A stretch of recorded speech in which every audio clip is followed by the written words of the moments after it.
how to pre-process app on Battle.net. Are you facing issue with pre-process applications on Battle.net? If that's so, then this video might help you out.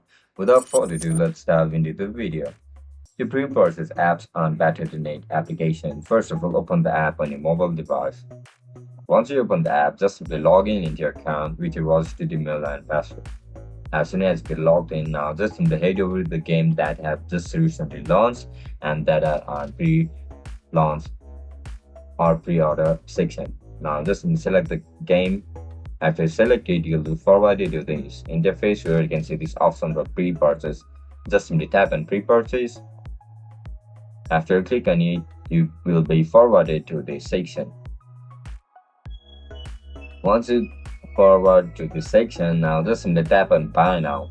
As soon as you click on buy now, you need to fill up all the card details. As soon as you fill up the details, the pre-process will be applied, and once the game gets launched, it will be available on your device. That's it, guys. That's how you're gonna pre-process application or games on Battle.net. If you guys found this video helpful, don't forget to like, share, and subscribe to our channel. Bye bye.